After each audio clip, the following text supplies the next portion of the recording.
So after cell theory, we are continuing today with the new topic that is cell as an autonomous unit. याद रखें हम fundamentals ही clear कर रहे हैं अभी cell के.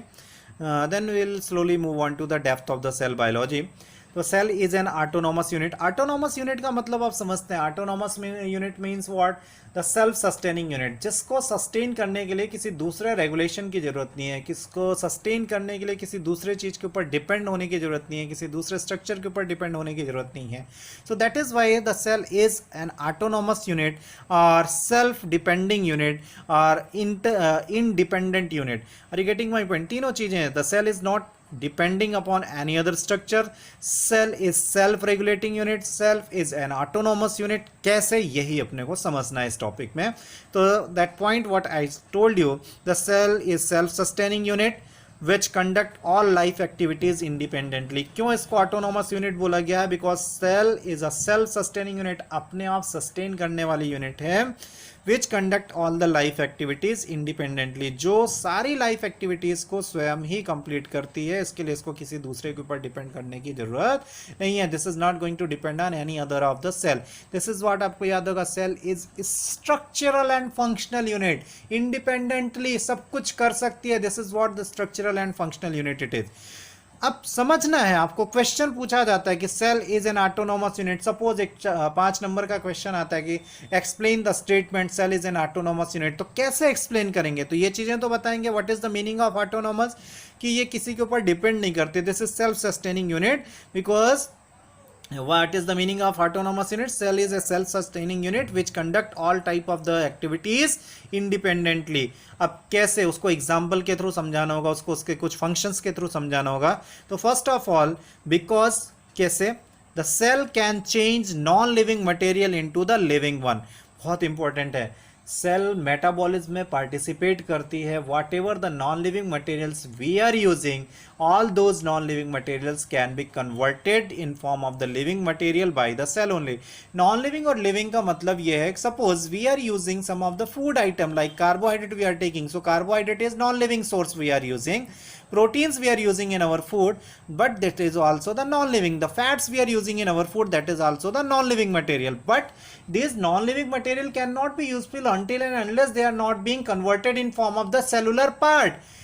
सेल में भी कार्बोहाइड्रेट होता है, प्रोटीन्स होता है. तो ये कार्बोहाइड्रेट और प्रोटीन्स को कन्वर्ट कर देना in form of the living structure is the capacity of the cell. तो cell is self sustaining unit because it can change all the non living materials in form of the living one. Carbohydrate को, protein को living structure के form में convert कर देती है, अपनी खुद की स्ट्रक्चर बना लेती है. और ये मैं फिर से रिपीट कर रहा हूँ कि आपने डाइजेशन में एक प्रोसेस पढ़ी होगी, assimilation, to accept all the materials. हर तरीके के मटेरियल्स को अपने इंटीग्रल पार्ट के फॉर्म में कन्वर्ट कर लेना is the called as assimilation. Next evidence can be given. The cell can produce its own energy. Remember my dear child, the each and every life processes are the energy dependent. Suppose we humans are the multicellular organisms. We all are having so many functions to survive ourselves. अपने आप को sustain करना है तो बहुत सारे function करने होंगे. But this is these all functions are depending upon the supply of energy. All the functions are depending upon the availability of energy. जब एनर्जी होगा तो ही हम कोई फंक्शन कर पाएंगे, अदरवाइज नहीं. हमारी सेल किसी भी तरीके के फंक्शन को नहीं कर पाएंगे. The question arises from where do we get the energy. क्या केवल खाना खा लेने से एनर्जी मिलेगी? नहीं. The food is being digested, moved into the cells, respired, oxidised and the energy is being produced in form of ATP. तो कैसे एटीपी बनी? Inside the cell only. Body में आपके लीवर ने एनर्जी नहीं बनाई. The cell is itself is going to form the energy. Your muscles are not going to form the ATP. The cell is inside muscle is going to form the ATP. So this is what. उसको किसी दूसरी structure पे depend होने की जरूरत नहीं है. But the other structures which are demanding the supply of energy, that are going to depend on the cell. So that is why cell is a kind of self sustaining unit. Formation of own cellular component. Cell अपने cellular structure का formation खुद ही करती है. No other factories are there. कोई दूसरी factory नहीं लगाई गई है, कोई दूसरे रिसोर्सेस नहीं दिए गए हैं जिसके थ्रू सेल अपने फॉर्मेशन करे, अपने स्ट्रक्चर का फॉर्मेशन करे. Next one, replacement of the damage cell. जो भी सेल्स डैमेज हो जाती हैं उनको रिप्लेस करना, उनकी जगह पे नई सेल्स को लाना. This is once again the evidence that cell is a self sustaining unit. Excretion, metabolism की प्रोसेस चलती है. Many of the toxic materials are being produce inside the cell. All these materials are exhaled outside. ये सारे के सारे material cell से बाहर निकाले जाते हैं. तो removal of these waste material is called as excretion. Respire करना, अभी हम कई बार पढ़ चुके हैं कि whatever the nutrients are there, this nutrients are being oxidised inside the cell only so that कि they could provide us the energy for the life activities. Respiration हो गया. रिप्रोडक्शन हम जानते हैं the cell is a self sustaining unit which can reduplicate, self duplicate, अपने आप को duplicate कर सकती है due to the process of cell division. चाहे वो लिविंग मीडियम में हो या नॉन लिविंग मीडियम में है, सेल हर जगह अपने आप को डुप्लीकेट कर सकती है. और सबसे last the fixed life span. ऐसा नहीं कि cell is considered as an immortal. Cell का अपना एक फिक्स्ड लाइफ स्पैन होता है और उस लाइफ स्पैन के साथ ही सेल अपने आप को सस्टेन करती है. उसके बाद में सेल की भी डेथ होती है. तो बर्थ और डेथ दो कॉन्सेप्ट सेल के साथ भी जुड़े हुए हैं. तो all this points are making clear that cell is an autonomous unit. किसी दूसरी स्ट्रक्चर की जरूरत सेल को नहीं है. सेल कैन मेंटेन इटसेल्फ, चाहे वो मल्टीसेलुलर में हो या यूनिसेलुलर में हो. ओके, तो कभी कभार एक क्वेश्चन आता है कि define the properties of unicellular और एक्सप्लेन द यूनिसेलुलरिटी. तो माय डियर चाइल्ड, कभी ऐसा क्वेश्चन आता है एक्सप्लेन द यूनिसेलुलरिटी, तो आपको यही सारी चीजें एक्सप्लेन करना है. Are you getting my point? Whenever the question is there explain the unicellularity, what are the properties of unicellular structure, तो यही आपकी प्रॉपर्टीज हैं, यही सारी चीजें आपको एक्सप्लेन करना है. Is it clear? Now moving on to the division of labour. Division of labour multicellular structures में मिलता है, मल्टीसेलुलर ऑर्गेनिज्म में मिलता है, यूनिसेलुलर में नहीं मिलता है.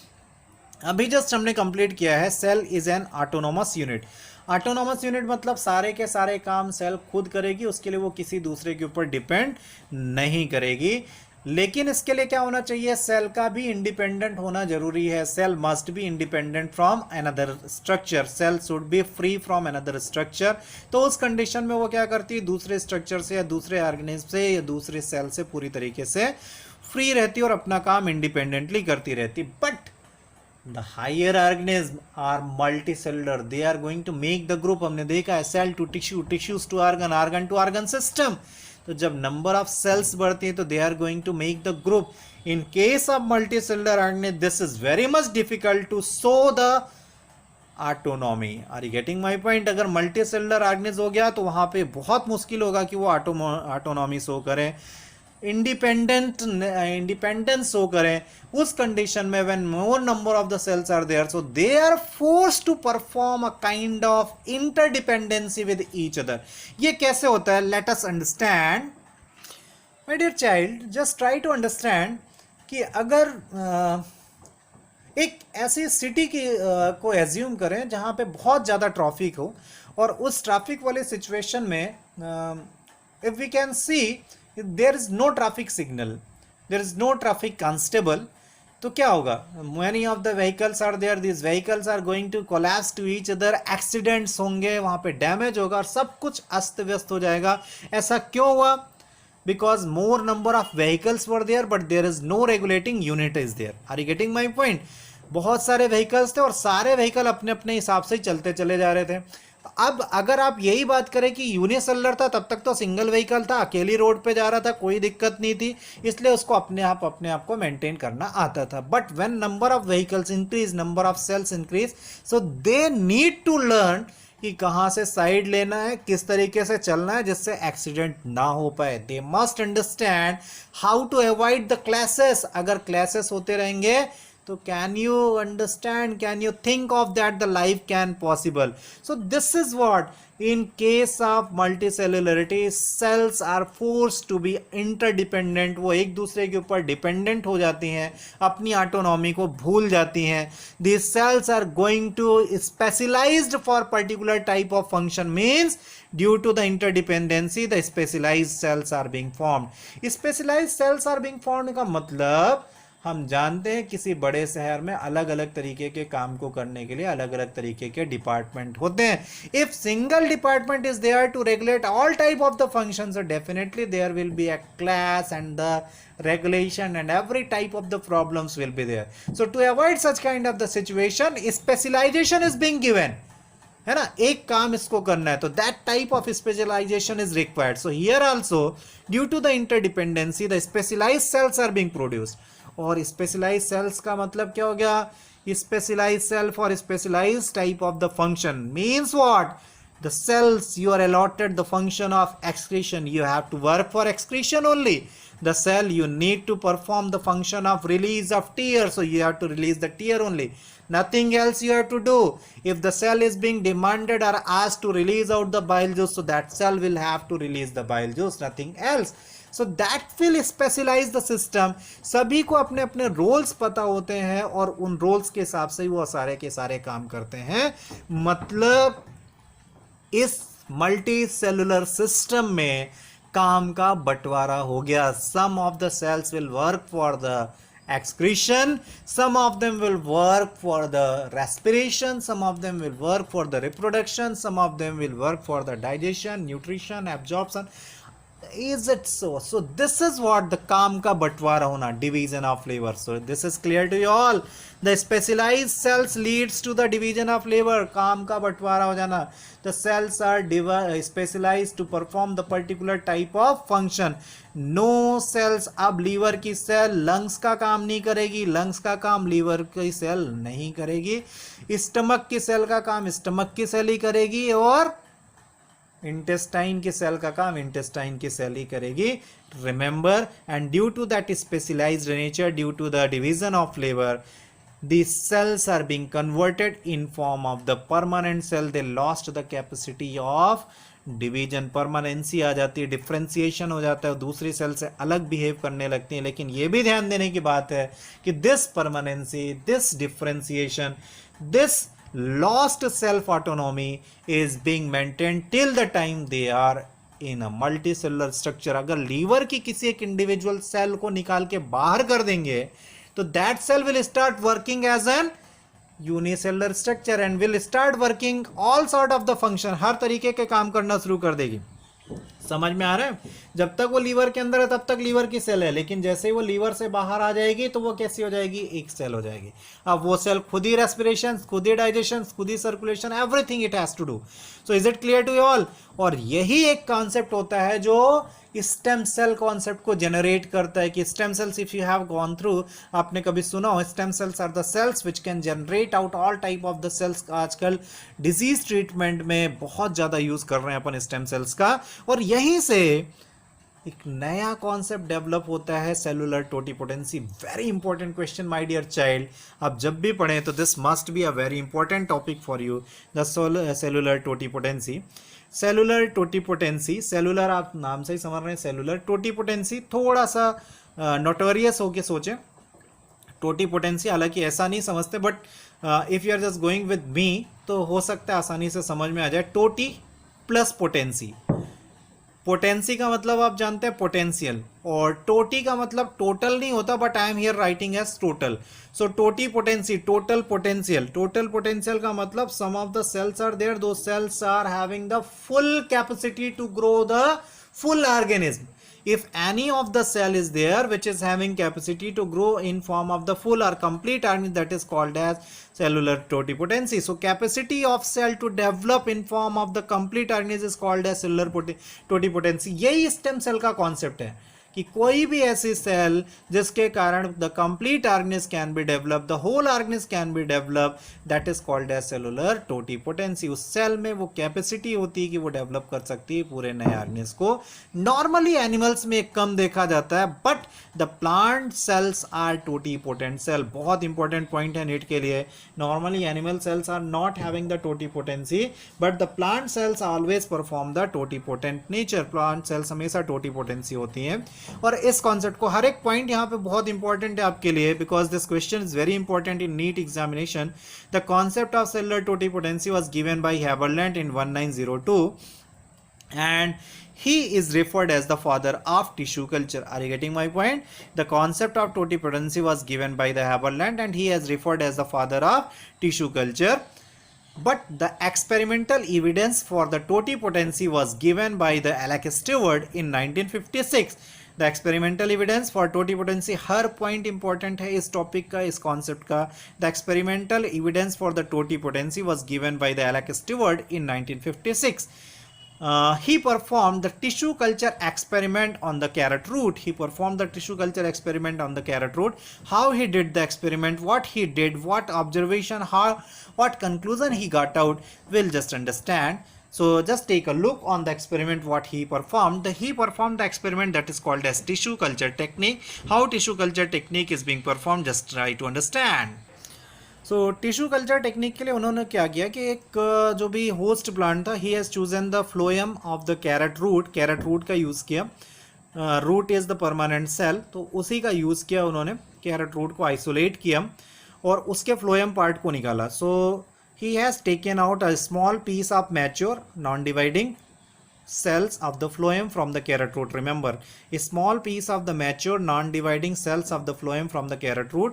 और इस पार्ट को कहा गया explant. My dear child, tissue culture technique में जिस भी पार्ट का कल्चर किया जाता है from the parent plant, that is called as explant.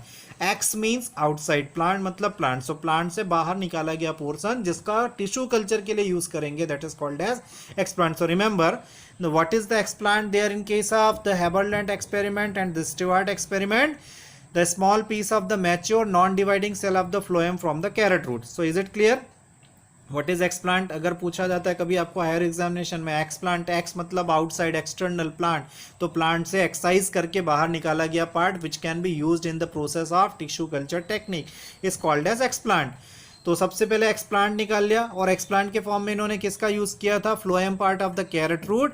और ध्यान रखें, this was mature non dividing structure था, मतलब इससे पॉसिबिलिटी नहीं थी नई स्ट्रक्चर को बनाने की, because that was a multicellular structure.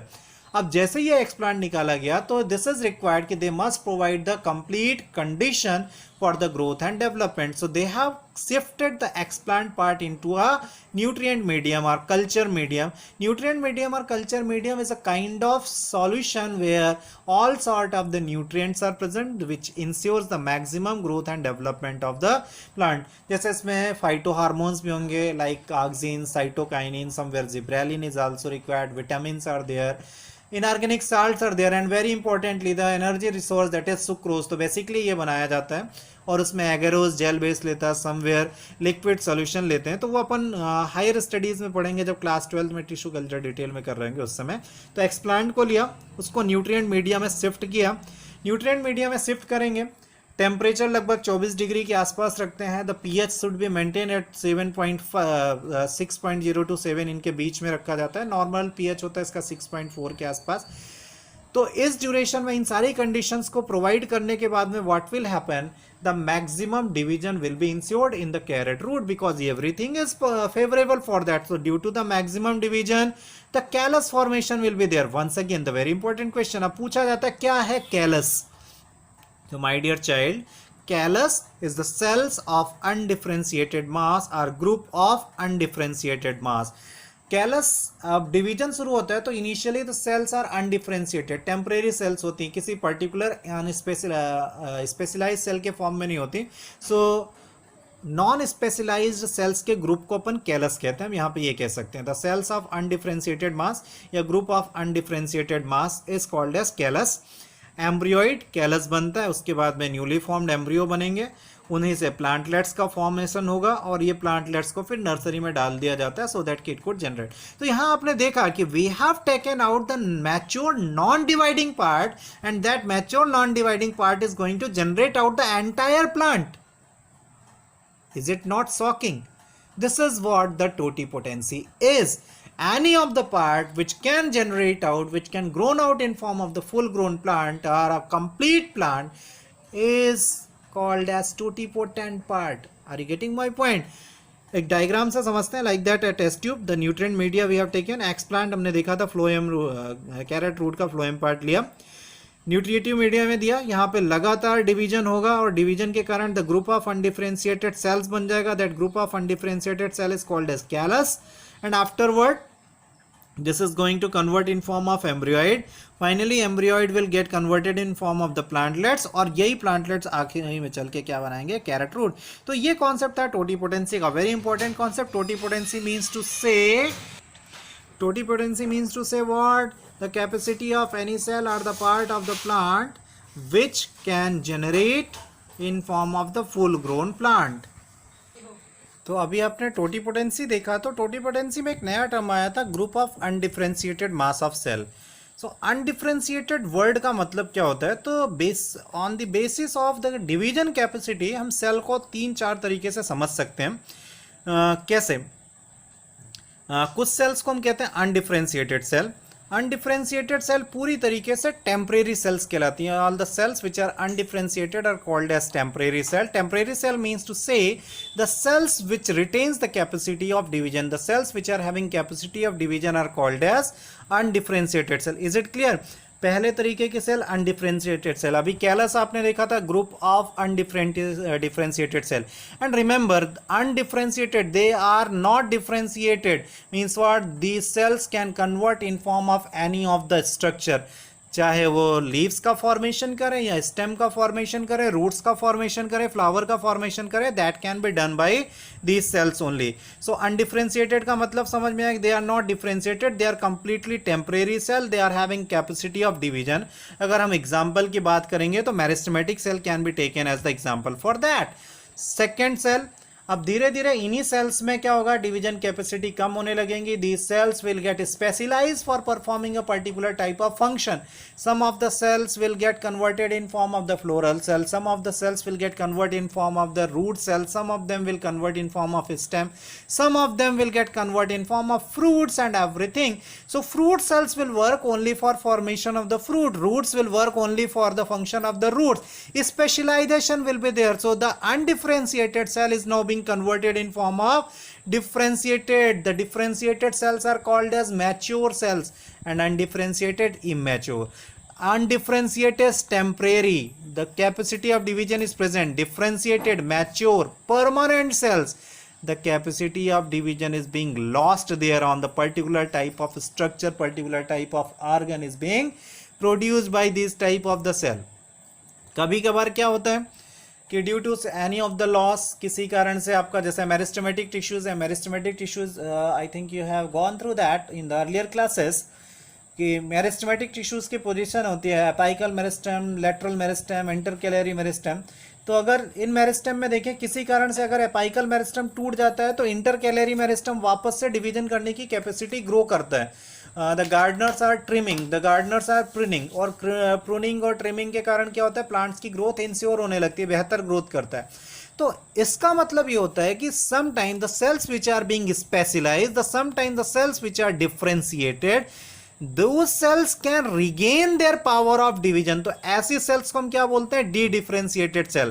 Are you getting my point? If the cells regains their power of division after the permanency, then the cells are called as de-differentiated cell.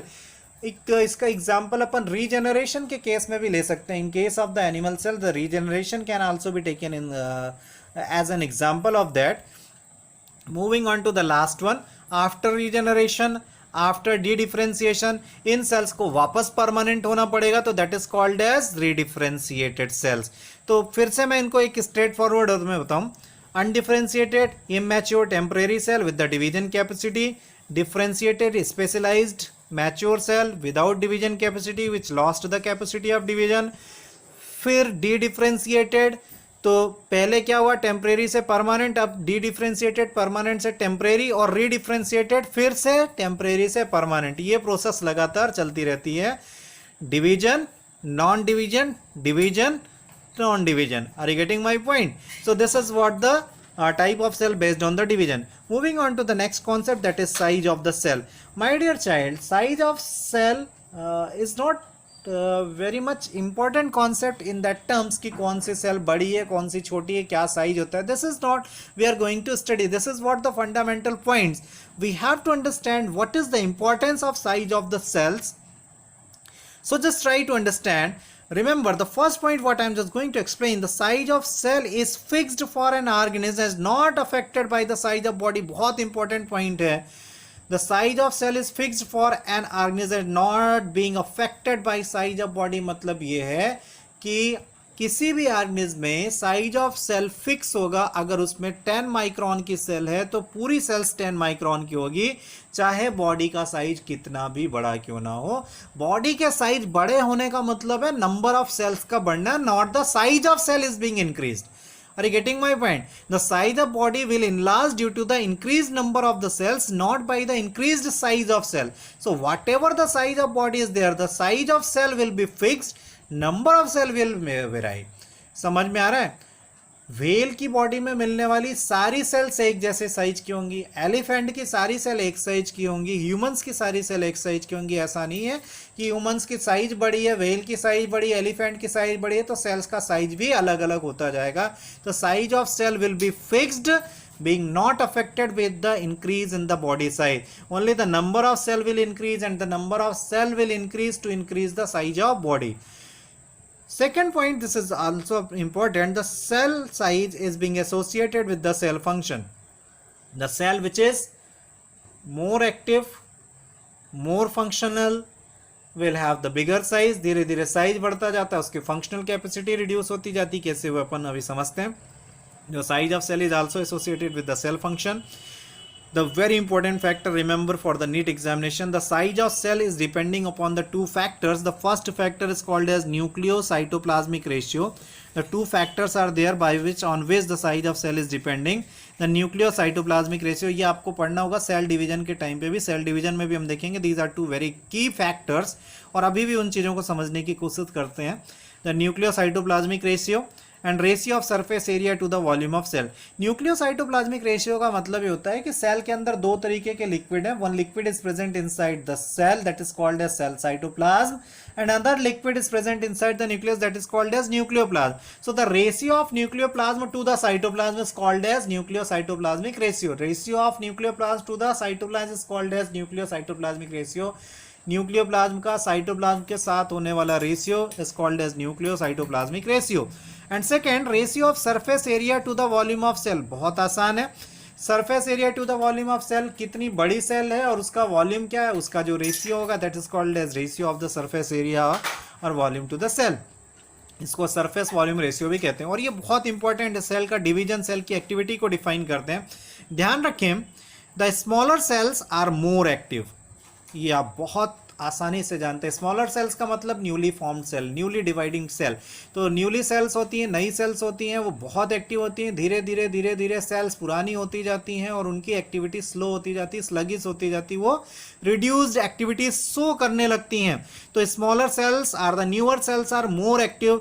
कारण पूछा जाता है ऐसा क्यों. So for get ready for that in your final examination if such question is there कि what is the reason behind that the newer cells are the smaller cells are more active. और सीधा concept भी जुड़ा हुआ है. Smaller the organism the faster the metabolism. चूहे का metabolic rate in comparison to the elephant is much faster. My dear child, आप चूहे की एक्टिविटी को कंपेयर नहीं कर सकते with the activity of the elephant. Elephant बहुत बड़ा, उसकी एक्टिविटी उतनी स्लो है. तो जितनी बड़ी सेल्स होंगी उनकी एक्टिविटी उतनी छोटी, उतनी स्लो होती चली जाती है.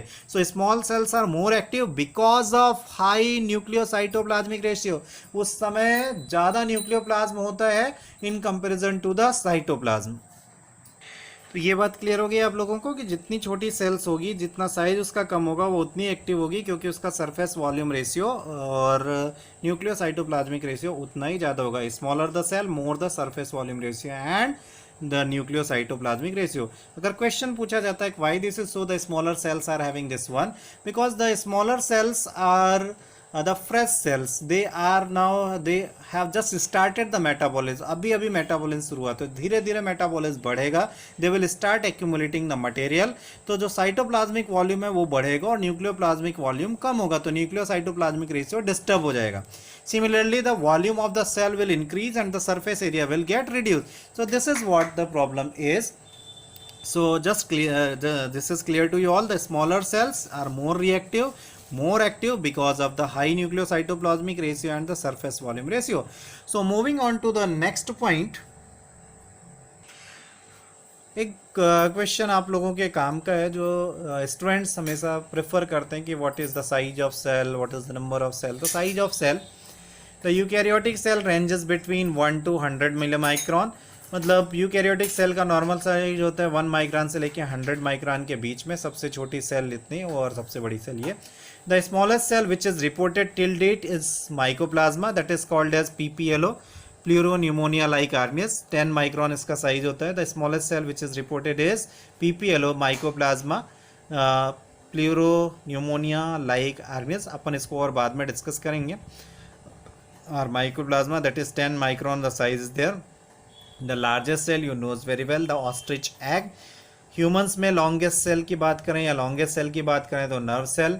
अगर ह्यूमंस में बोला जाए लार्जेस्ट सेल तो once again the egg cell, and the smallest cell is there the spermatozoa. The gamete cells are the smallest cell. So is it clear? Largest cell ostrich है, longest cell nerve cells, और human में smallest cell क्या हो जाएगी? spermatozoa is the smallest cell there. The shape of cell, once again the shape of cell is not very important question, but remember the shape of cell is not always the spherical. अलग अलग shape का हो सकता है, tetrahedral, isobilateral, spherical, ovoid, oval, elongated, spindle shaped, ये अलग अलग shape की हो सकते हैं, कभी ब्रांच भी होंगी। तो अलग अलग तरीके के सेल अलग अलग तरीके के फंक्शंस के साथ में एसोसिएटेड होती है, and on the basis of their function the shape of cell में भी different. So this is what for today. In the next period, in the next lecture we'll take the types of cell, prokaryotic, eukaryotic, their structure, and basically in the next lecture we'll start the structure of bacteria. This is very important question, so please don't miss that lecture. In the next lecture, including the types of cell, prokaryotic, eukaryotic, and in case of prokaryotic cell we'll see the structure of bacterial cell. So that is very important question. So till the time, thank you.